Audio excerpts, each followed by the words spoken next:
Welcome to Suman TV. నేను మీ నవీన్. ప్రస్తుతం నేను జీవశ్రీ ఆయుర్వేదిక్ వెల్నెస్ సెంటర్లో ఉన్నాను. మనతో ఉన్నారు ప్రముఖ Ayurvedic expert doctor Sunita Grace గారు. హాయ్ మ్యామ్, నమస్తే అండి. నమస్తే Naveen. Hello ma'am.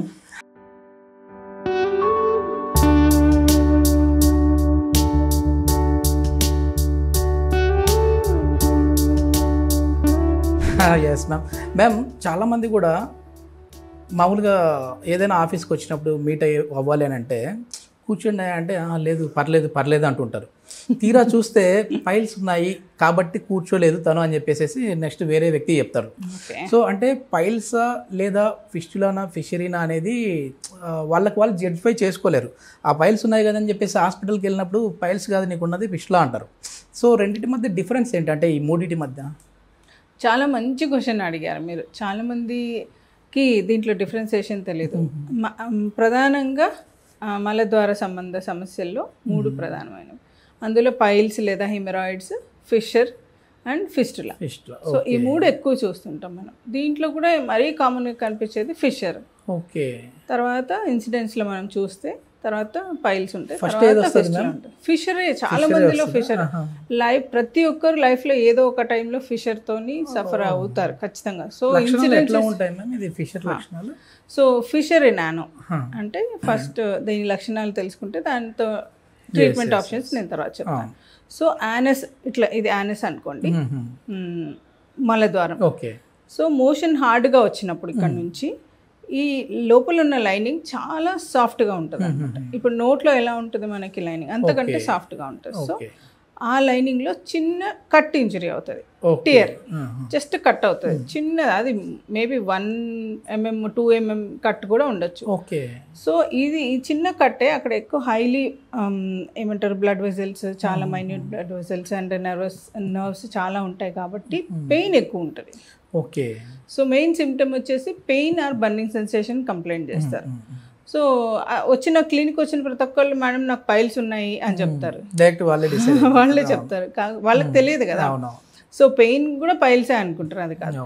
So pain and burning sensation ఉంటుంది. మోషన్కి వెళ్ళినప్పుడు వాళ్ళకి హార్డ్ స్టూల్ వలన చిన్న కట్ ఇంజరీ అవుతాం, దాని పెయిన్ బర్నింగ్ సెన్సేషన్ ఉండటం, బ్లీడింగ్ చాలా తక్కువ ఉంటుంది. 1-2 డ్రాప్స్ మోషన్ వెళ్ళేటప్పుడు కానీ మోషన్ అయిన తర్వాత కానీ 1-2 డ్రాప్స్ పట్టడం, లేదా మోషన్ కంటుకొని ఒక లైన్ లాగా రావటం. ఇది ఫిషర్ మెయిన్ లక్షణం. సో ఇది ఫిషర్ ఇబ్బంది. సో ఫిషర్ ఎందుకు వస్తుంది? కాన్స్టిపేషన్, మోషన్ ఫ్రీగా లేకపోవడం. ఈవెన్ 1-2 inches మోషన్ హార్డ్గా వచ్చినా కూడా ఫిషర్ ఖచ్చితంగా అవుతుంది. కాన్స్టిపేషన్తో పాటు డయేరియా, ఎక్కువ సార్లు మోషన్, ఇప్పుడు గట్లో ఏదైనా వేరే హెల్త్ ఐబిఎస్ ఇట్లాంటి ఇష్యూస్ ఉన్నా, ఇన్ఫెక్షన్స్ ఉన్నా కూడా, లేదా కంటామినేషన్ ఏదైనా కూడా ఈ డయేరియా వస్తుంది. ఎక్కువ సార్లు మోషన్ వెళ్ళాలి, ప్రెషర్తో వచ్చే మోషన్. ఓకే. ఓకే. ఈ లూజ్ మోషన్ కూడా ఒక్కొక్కసారి ప్రెషర్తో వస్తుంది. ఆ ప్రెషర్ కూడా అక్కడ ఇంజరీ కాజ్ చేస్తుంది. ఇదొకటి. ఇవి కాకుండా మళ్ళీ యానల్ సెక్స్ కానీ, లేదా ఇంజురీ కింద పడడం, లేదా ఏదైనా దెబ్బ తగలటం కానీ. సో ఈ అన్ని రీజన్స్ తోని ఫిషర్ వచ్చే ఛాన్సెస్ ఉంటుంది. ఓకే మ్యామ్, ఈ ఫిషర్ ట్రీట్మెంట్ ఏంటండి? సో ఈ ఫిషర్కి ట్రీట్మెంట్ ఏంటంటే అక్యూట్ అండ్ క్రానిక్ అని 2 phases ఉంటాయి. అక్యూట్ అంటే జస్ట్ ఫస్ట్ టైం మీకు వచ్చింది, చాలా పెయిన్ ఉంది, బర్నింగ్ సెన్సేషన్ ఉంది, ఇది ఆ ఏరియా అంతా కొంచెం రెడ్గా అవటం, ఎగ్జామినేషన్లో మనకి ఆ కట్ ఇంజరీ కరెక్ట్గా కనపడుతుంది అనమాట. సో అక్యూట్ ఉన్నప్పుడు ఈ లక్షణాలు ఉంటాయి, పెయిన్, బర్నింగ్ సెన్సేషన్. ఇది కొన్ని సిడ్జ్ బాత్ అంటాం మనం.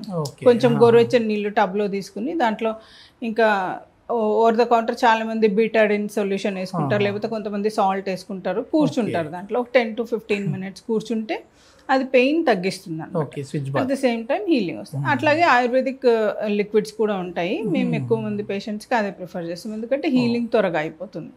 అండ్ లోకల్ ఆయింట్మెంట్స్ ఉంటాయి. సో ఆయుర్వేదిక్ ఆయింట్మెంట్స్ ఉంటాయి, హీలింగ్ని and at the same time అక్కడ ఏమైనా ఇన్ఫెక్షన్ ఉన్నా తగ్గిస్తుంది. అట్లాగే లాక్సేటివ్స్, ఆయుర్వేద సైడ్ ఎఫెక్ట్స్ లేని సేఫ్ హెర్బల్ ప్రోడక్ట్స్ ఉంటాయి, మోషన్ ఫ్రీగా అవ్వేలాగా చేస్తుంది. అంటే రీజన్ ఎందుకు వచ్చింది ఫిషర్, దాన్ని బట్టి రూట్ కాజ్ ఏంటి, కాన్స్టిపేషనా, డయేరియానా, ఇంకా వేరే ఏమైనా ఇబ్బందా, దాన్ని బట్టి మనం ట్రీట్మెంట్ మెడిసిన్ మారుతా అంటే బాడీని బట్టి మారుతూ ఉంటుంది, person to person change so అయిపోతుంది. అక్యూట్ ఫిషర్కి ఇది మన అప్రోచ్ ఉంటుంది. అదే క్రానిక్ ఫిషర్ అనుకోండి, చాలా సంవత్సరాల నుంచి నెలల నుంచి బాధపడతారు. వాళ్ళలో నెక్స్ట్ వచ్చే కాంప్లికేషన్ ఏంటంటే ఈ పెయిన్ బర్నింగ్ సెన్సేషన్కి బాడీ రెస్పాన్స్ ఏం అవుతుందంటే అక్కడ యానస్ చుట్టూ 2 స్పింక్టర్స్ ఉంటాయి. ఆ స్పింక్టర్స్లో ఇంటర్నల్ స్పింక్టర్ టైట్ అయిపోతుంది. అప్పుడు మోషన్ సాఫ్ట్గా ఉన్నా కూడా బయటకు వెళ్ళడానికి ప్రెషర్ అప్లై చేయాల్సి వస్తుంది. అక్కడ ఇబ్బంది కలిగిస్తూ బయటకు వస్తుంది, డ్యామేజ్ అవుతుంది. కాబట్టి ఇది ఇంకొక డేంజర్ అనమాట. సో ఇంకా సివియర్ అయిపోతుంది. మనం మందులు వాడినా కూడా ఈ ఫిషర్ తగ్గదు. ఆయింట్మెంట్ రాయండి, సిడ్జ్ బాత్ చేసుకోండి, ఏం చేసినా ఇది తగ్గదు. ఓకే, ట్రీట్మెంట్ ఏంటి మ్యామ్ దీనికి? సో దీనికి చిన్న ట్రీట్మెంట్ ఉంటుంది. జస్ట్ ఇంతకుముందు ఏం చేస్తారు, యానల్ డైలేటర్స్ అని ఉంటాయి అనమాట, కోన్ లాంటివి, అవి సైజెస్ ఉంటాయి. వాటిని రోజు కొంచెం జెల్ లాంటిది అట్లా వేసుకుని, ఆయిల్ కానీ జెల్ కానీ లూబ్రికేషన్తో ఒక్కొక్క సైజ్ పెంచుకుంటూ చేసేవాళ్ళు. కానీ ఇది మళ్ళీ ఫిషర్ వచ్చినప్పుడు మళ్ళీ నార్మల్ అయ్యేది, బ్లడ్ వచ్చే మొదలెట్ట అన్నట్టు మళ్ళీ వస్తుంది అనమాట. సో ఈ క్రానిక్ ఫిషర్కి ఖచ్చితంగా సర్జికల్ అప్రోచ్ చాలా అవసరం. దాంట్లో మన ఈ డైలేటర్స్ పాత పద్ధతి అని చెప్పాను. సో ఈ టైట్ అయిపోయిన స్పింక్టర్ని మనం లేజర్తో కానీ లేదా ఒక చిన్న సర్జికల్ ఇన్స్ట్రుమెంట్తో మనం కొన్ని ఫైబర్స్ని మనం ఇది చేస్తాం, ఆబ్లేట్ చేస్తాం. సో దానివల్ల చేసిన తర్వాత మళ్ళీ రాదా అండి? అదే చెప్తున్నాను. సో అది ఒకటి ఇంకా అక్కడ ఉన్న ఫిషర్ బెడ్ని, ఏదైతే ఇన్ఫెక్టెడ్ ఫిషర్ బెడ్ ఉంటుందో దాన్ని రిమూవ్ చేయడం. కొంతమందికి ఫిషర్ క్రానిక్ ఏమవుతుందంటే చిన్న చిన్న స్కిన్ ట్యాగ్స్ లాగా ఫామ్ అవుతాయి. సో వాటిని కూడా మనం తీసేయచ్చు అనమాట. అగ్నికర్మ, క్షారకర్మ, ఇలాగా చాలా మెథడ్స్ ఉన్నాయి which are safe and effective and even WHO recognized treatment options. So వేరే సిస్టమ్స్తో కంపేర్ చేస్తే మన అప్రోచ్ చాలా బాగుంటుంది అండ్ ఎక్కువ లాంగ్ రిజల్ట్స్ ఉంటాయి అనమాట. ఆయుర్వేదంలో అసలు జీవశ్రీకి ఉన్న బ్రాండే అది వేరండి. ఎందుకంటే ఎక్కడ చూసినా కూడా ఇప్పుడు ఆయుర్వేదిక్ ఎక్స్పర్ట్స్ అంటే మెయిన్ జీవశ్రీ కనపడతా ఉంది. సో ఓకే మ్యామ్, నెక్స్ట్ వచ్చేసేసి పైల్స్ గురించి చెప్పాలంటే ఏం చెప్తారు? దాని సింటమ్స్ ఎట్లా ఉంటాయి, ట్రీట్మెంట్ ఏంటి? పైల్స్ అంటే నథింగ్ బట్ స్వెల్లింగ్, అంటే యానస్లో ఉండే రక్తనాళాల్లో వాపు. ఓకే. సో ఇందులో కూడా గ్రేడ్స్ ఉంటాయి అన్నమాట. దీనికి రీజన్స్ ఏంటంటే సేమ్ కాన్స్టిపేషన్, ఎక్కువ కూర్చొని ఉండే వాళ్ళలో, సెడెంటరీ లైఫ్ స్టైల్ ఉన్న వాళ్ళలో, అంటే కూర్చుని ఎక్కువ పనిచేసే వాళ్ళు, సాఫ్ట్వేర్ ఎంప్లాయీస్లో ఎక్కువ చూస్తాం, పెద్దవాళ్ళల్లో ఎక్కువ చూస్తాం, ప్రెగ్నెంట్ ఉమెన్లో ఎక్కువ చూస్తాం. ప్రెగ్నెంట్ ఉమెన్లో ఏంటి, హార్మోనల్ చేంజెస్తో పాటు లోపల కడుపులో బిడ్డ పెరుగుతూ ఆ ఏరియాలో ప్రెషర్ పెరుగుతాం మూలాన అక్కడ ఉన్న వెజల్స్లో స్వెల్లింగ్ స్టార్ట్ అవుతుంది అనమాట. సో ఆ స్వెల్లింగ్లో కూడా గ్రేడింగ్ ఉంటుంది. ఇప్పుడు ఫస్ట్ గ్రేడ్లో లోపలే ఉబ్బి ఉండి బ్లీడింగ్ అవ్వటం, రెండో గ్రేడ్లో ఏమవుతుంది, బయటకి కనపడుతూ ఉంటాయి, అంటే వాష్ చేసుకున్నప్పుడు అక్కడ ఏదో సాఫ్ట్గా తగులుతూ ఉన్నట్టు ఉంటుంది, ఒక చిన్న గ్రేప్ లాంటి సైజ్. థర్డ్ గ్రేడ్లో లోపలికి అంటే నెట్టే కానీ వెళ్ళవు, ఫోర్త్ గ్రేడ్లో బయటకే ఉంటాయి. సో ఇలాగ గ్రేడింగ్ ఉంటాయి అనమాట. సో ఫస్ట్ అండ్ సెకండ్ గ్రేడ్లో మనం ట్రీట్మెంట్ ఆప్షన్స్ ఉంటాయి, మెడిసిన్స్ ఇస్తే తగ్గిపోతుంది. కానీ థర్డ్ ఫోర్త్ స్టేజ్లో మనం ఖచ్చితంగా సర్జికల్ ప్రొసీజర్, దాంట్లో కూడా safe and effective ayurvedic procedures ఉన్నాయి. క్షారకర్మ అని లేదా అగ్నికర్మ అని, వీటితో ఆయుర్వేదిక్లో కూడా సర్జరీ ప్రొసీజర్ ఉన్నాయి. ఓకే. సర్జరీస్ కనిపెట్టిందే ఆయుర్వేదాచార్య సుశ్రుతుడు.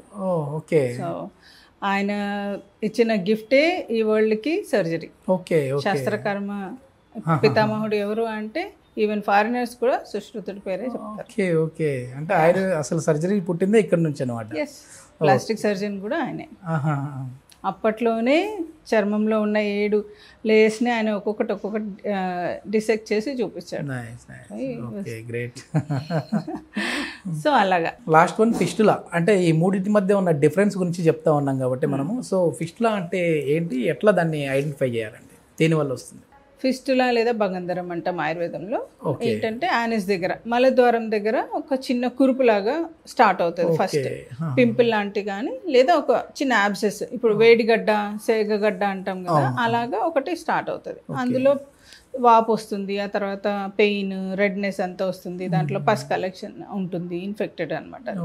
సో అది ఏమవుతుంది, దగ్గరలో ఎక్కడ ఒక దగ్గర ఓపెన్ అవ్వాలి, లోపల యానస్లో ఓపెన్ అవుతుంది ఒక దారి, బయట స్కిన్ మీద యానస్ చుట్టూ ఎక్కడ ఒక దగ్గర ఓపెన్ అవుతుంది. సో ఈ యానస్ లోపల నుంచి బయట ఉన్న ఓపెనింగ్కి డిస్టెన్స్ని బట్టి అండ్ లోపల అది ఎలా తిరిగింది, ఇప్పుడు డైరెక్ట్గా ఓపెన్ అయిందా, ఇట్లా తిరిగి ఓపెన్ అయిందా, లోపలికి వెళ్ళిందా, పైకి ఇంకా వేరే వేరే బ్రాంచెస్ పెట్టుకుందా, ఇలాంటి వాటిని అన్నిటిని కన్సిడర్ చేస్తూ దాంట్లో గ్రేడింగ్ ఉంటుంది అనమాట. Grade 1 to grade 4.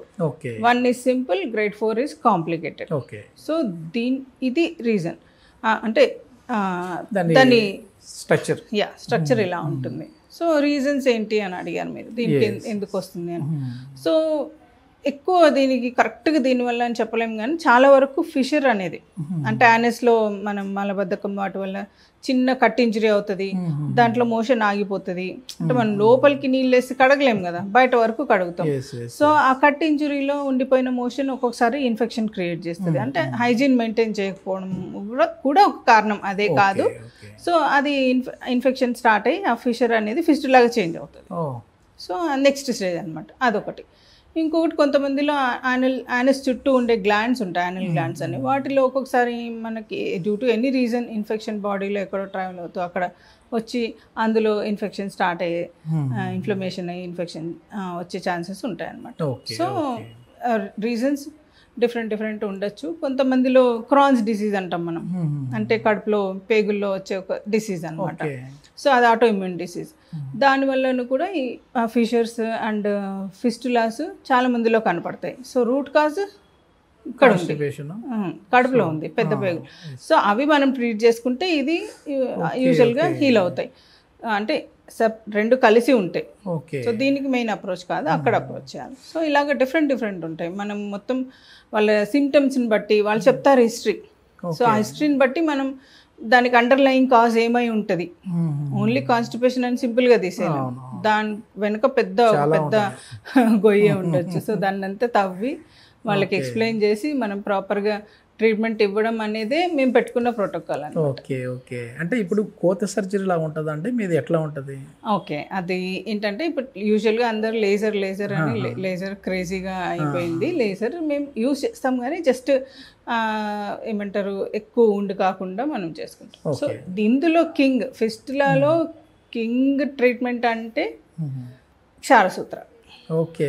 క్షారసూత్ర అంటే ఒక మెడికేటెడ్ థ్రెడ్ అనమాట. క్షారం అంటే మెడిసిన్స్తోని మనం అది పెద్ద లెబోరియస్ ప్రాసెస్. ఒక 7 days నుంచి 1 month పడుతుంది మనకి. అంటే ఈ మెడిసిన్ ప్రిపేర్ చేయటం, ఆ దారం మీద పూతలు వేయటం, ఈ 21 coats వేస్తాం మనం, 7 to 21 coats. రకరకాల హర్బ్స్ మిక్చర్ ఉంటుంది అనమాట. అది కూడా వాటిని చాలా స్టేజెస్లో ప్రిపేర్ చేస్తాం. సో అది క్షారసూత్రం లోపల యానస్లో ఉన్న ఓపెనింగ్కి బయట ఉన్న ఓపెనింగ్కి కలిపి ఒక థ్రెడ్ టై చేస్తాం. అదేం చేస్తుంది, కట్ చేసుకుంటూ హీల్ చేసుకుంటూ వస్తుంది. మీరు అనొచ్చు డైరెక్ట్గా కట్ చేసి తీసేయచ్చు కదా, ఆ ట్యూబ్ లాంటి ఇన్ఫెక్టెడ్ స్ట్రక్చర్ని తీసేయచ్చు కదా, ఎందుకు ఇంత అవసరమా ఇన్ని రోజులు అని కొంతమందికి వేస్తుంది. 1 month నుంచి 2-3 months కూడా పడుతుంది ప్రొసీజర్ అంతా కంప్లీట్ అవ్వడానికి. అంటే మళ్ళీ రాకుండా డైరెక్ట్గా చేయొచ్చు. ఏది సింపుల్ ఫిస్టులా ఉండి చిన్న ఫిస్టులా ఉంటే, అది చిన్న ఫిస్టులా కూడా స్పింక్టర్స్ని ఎంత కవర్ చేస్తుంది, ఎఫెక్ట్ అయినాయా, ఇంటర్నల్ అండ్ ఎక్స్టర్నల్ స్పింక్టర్ ఎంత % ఎఫెక్ట్ అయినాయి. సో వాటిని ఒకటేసారి తీసేస్తే ఆ స్పింక్టర్స్ పని ఏంటండి, మన మోషన్ వెళ్ళేటప్పుడు ఆపడాన్ని రిలాక్స్ చేయడానికి. ఒకటి బాడీ చేతిలో ఉంటే ఒకటి మనిషి చేతిలో కూడా ఉంటుంది. సో అది దాని పనే డ్యామేజ్ అయిపోతే మనకు మోషన్ మీద కంట్రోల్ ఎక్కడ ఉంటుంది. సో ఈ క్షారసూత్ర అనేది ఎందుకు కింగ్ ఆఫ్ ద ట్రీట్మెంట్ అంటున్నా అంటే ఇది దీనికి ఉన్న గ్రేటెస్ట్ క్వాలిటీ ఏంటంటే కట్ చేసుకుంటూ హీల్ చేసుకుంటూ వస్తుంది. సో అటువంటిప్పుడు స్పింక్టర్స్ డ్యామేజ్ అయ్యి సెపరేట్ అయ్యి మనకి మోషన్ మీద కంట్రోల్ పోవడం అనేది ఇన్కాంటినెన్స్ అంటాం, అది డెవలప్ అవ్వదు. So safe and effective method even WHO recognize చేస్తుంది, 98% గ్యారంటీగా ఉంటుంది అనమాట. So depending on the grade. Thank you ma'am, చాలా మంచి ఇన్ఫర్మేషన్. ఎందుకంటే అందరికి కూడా ఏదో ఈ మూలశంకం ప్రాబ్లం అంటేనే పైల్స్ అనుకుంటా ఉంటారు, కానీ అది కాదు, చాలా ఉన్నాయి ఇందులో, ఇంకా వేరేవి కూడా ఉన్నాయి మేజర్వి. Thank you ma'am. Thank you Naveen.